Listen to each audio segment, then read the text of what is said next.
the end, Can I say something? It raises a question for me. It's not off topic, it's on topic. Different tournament, though. I think the play-in tournament is the stupidest thing of all time. Well, I could I don't really understand sense when there were 72 games and there was a COVID year where there needed to be there was a missed opportunity. You have 82, the 10th seed, right? Yeah. And now I guess there's an argument to be made because the West is so deep where really in the West, those 10 teams matter. But like you have 82 games to get that top 8 seed, right? Why are we granting the 10th and 9th seeds, right, the opportunity to play in when sometimes they're 5 games back. Like last year, like even the 10. Difference between the difference between the 10 seed and the 7 seed last year was, I believe, around 8 to 10 games. Like, why? Has a 10 seed ever made it before to the playoffs yet? No. I think, did Oklahoma City almost make it? Weren't they a 10 seed when they beat? But they got blown out in that second. Usually the second game, it's like go 7-8. It usually just goes 7-8. Like 8 either gets 7 and 7 usually gets 8. Keep it 7 or 8, or let those two teams play, especially if there's like a tiebreaker or whatever the case is. But yeah, I agree, because there was a year, I don't know if it's last year or the year before, where that 10, it was like they were like 10 games behind, and I'm like, on a game-to-game basis, anything could happen in one singular game.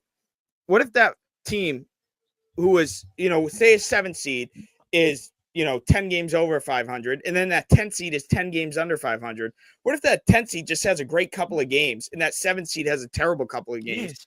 You're going to base an 82-game season on 2 games at the end?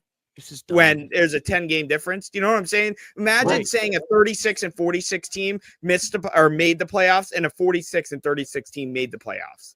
Well, that's what kind of bit the NBA back in 2021. If anybody remembers, the Lakers and Warriors, they were firmly the 7 and 8 seeds in the standings. They played each other for the 7th seed, and what happened was in LA, the Warriors barely lost that game in LA. And then the Warriors go on and lose to the Grizzlies the next game at home. Ja Morant and the up-and-coming Grizzlies in 2021. And the Grizzlies get that 8th seed in that 8th spot. And I don't think anybody really at the time outside of Memphis fans and everybody around the Memphis, Tennessee area really wanted to see the Grizzlies play in the first round, because Steph Curry was going off that season individually on his own. No Klay Thompson. The Warriors team that year was not that great at all, even though they won the championship the next year. They were really down in the mediocre portion of the league in 2021. Yet Steph Curry, he was putting on individual performances on his own, and they lose 2 straight games in the play-in tournament. And these 2 straight games, too, were not like, oh, the Warriors, you got to win games. Oh, you got blown out these games. They barely lost to the Lakers, barely lost to the Grizzlies in 2 games. And then we don't get a first-round series between the Warriors and the Jazz that year. And I think it was kind of a bummer for everybody, because we all wanted to see Steph Curry and the Warriors. And I think the Warriors, too, they're a big draw for the NBA. They really are, in terms of every single franchise. Like, who are the biggest draws? It's the Lakers, it's the Warriors, it's the Celtics, it's the Knicks. And those are some of the biggest teams, the biggest draws the NBA has. And instead, who slots in there? The Memphis Grizzlies. Now, that was good for their brand and everybody who's Grizzly fan. But in terms of that season, like, not too great for the first round ratings at all. And it was really due to 2 games. 2 games in which the Warriors barely lost. And you know what also, it is, too? Oh, sorry. No, so this is what did it for us, guys, by the way. Yeah. Remember that shot by Jason Tatum in the corner? It literally rimmed in and out. This is why we're on here tonight talking about. Yeah, I just wanted to bring that up. But well, real quick, just rant a little bit more about the play-in. It's like because like they're advertising it now as like, oh, win or go home, right? Win or go home. It's March Madness-esque, right? Anything can happen in the play-in tournament. But it's like, this is professional basketball. These players dedicate 8 months or 6 months, right, of regular season ball. They're traveling, they're away from their family, they're going to practice every day, right? They're just sacrificing their bodies up for injury, right? They're every day, right? Yes, they make a lot of money, whatever. It's their job, right? They're sacrificing. And it's like they play for so long. It's like the Tennessee doesn't deserve a chance. I don't care if they're the 10 seed with 50 wins. You don't you don't deserve a chance. I'm sorry. You've played 82 games. This is not March Madness, right? March Madness is great for the product, right? For the viewer. It's fun. You have crazy, cool buzzer beaters, right? But it's not good basketball, right? March Madness is, you don't sit there and think to yourself, wow, this is good basketball. No, it's just there's a prayer at the end of the game and it goes in after 2 missed free throws. And you're like, oh my God, that was awesome, right? And it's like the NBA, you're not college. It's not college. You're not March Madness. Stick to what you are. No one cares about the play-in. No one watches the play-in unless their team's in it, right? Just throw it out the window. It's pointless.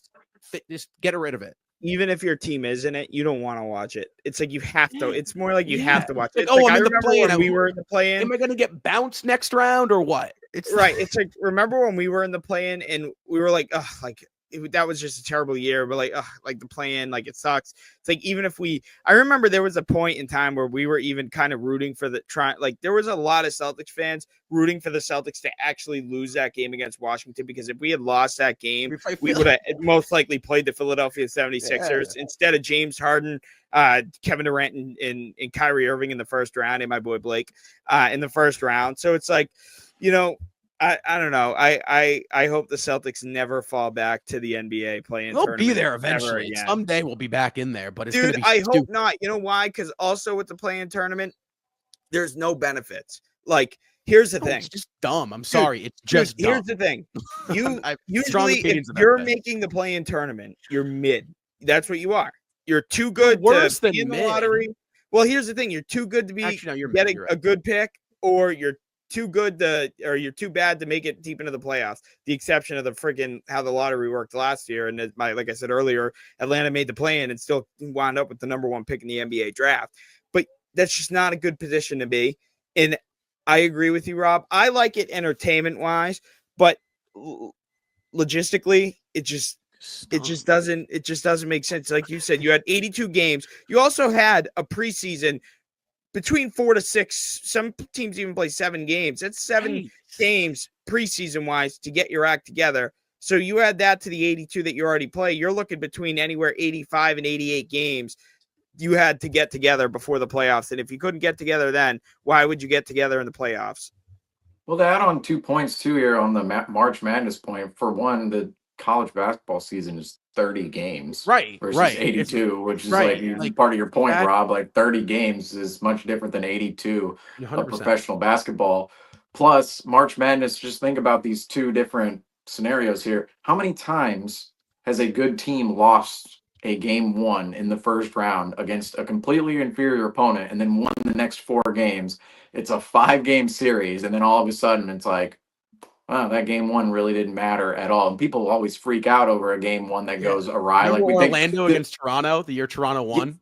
I was just about to bring that up. I'm like, 2019 Toronto Raptors, they win the title, they lose their first. Like, if it was March Madness, they wouldn't have had a chance at the title at all. But I'm really torn on the play-in tournament entirely, because as a basketball fan, there's more basketball, there's seemingly more competition, and I like the newness of it, really, just adding another element to the game. Fair. But I do agree that it's just logistically, it doesn't really have the juice, doesn't really have the sauce, because you're really, what we're explaining here, like both you guys said it, it's like both conferences, 7 through 10, you're playing a competitive tournament, right, to make it to the playoffs, to go get smoked by the 1 or 2 seed. Like every single year, every single team in the play-in tournament, all their fan bases are going, yeah, not the best season in the world. Now, some play-in tournament teams, it's like, okay, we had a better season than expected. Say the Pistons make the play-in tournament this year. A lot of Pistons fans, a lot of people around the NBA were thinking, maybe the Pistons still not that great of a team, but then they all of a sudden make the play-in tournament. And it's like, okay, we're a bit surprising team here. Okay. But then it's usually a mix of those surprising bottom feeder teams and those mediocre squads. Like, you look at the Milwaukee Bucks right now, they're teetering on the brink of the play-in. You look at the Indiana Pacers teetering on the brink of the play-in. Philadelphia 76ers, can they even make it up to the play-in standings right now? And the home of the Lakers for the past 4 years. If the Philadelphia 76ers make the play-in tournament, a lot of those fans are going to think this season was straight up not what it was supposed to be whatsoever. And you essentially have a mix of disappointing season versus we kind of overachieved expectations, but we're still bottom feeder here. And both of those scenarios are just leading to both fan bases and teams. They're expecting to be smoked in the first round by the 1 and 2 seeds. Now, what the NBA really needs here is a number 10 seed to really go on a run. And say the number 13 seed in January goes on a run, they become the number 10 seed. They blow out those first 2 games in the play-in tournament, which hasn't happened yet. 10 seed hasn't made the playoffs yet. And then go on to the first round and actually compete against the number 1 seed, maybe even beat the number 1 seed. The NBA needs another Warriors Mavericks situation from 2007 to happen to really start justifying the play-in tournament. Otherwise, I do agree with the play-in tournament's logistics kind of playing against it in a sense, but as a basketball fan, I have no other choice but to enjoy it because it's just extra competition. But at the same time, I gotta admit, it just doesn't have the juice, doesn't have the sauce. Like I just know those teams aren't going anywhere.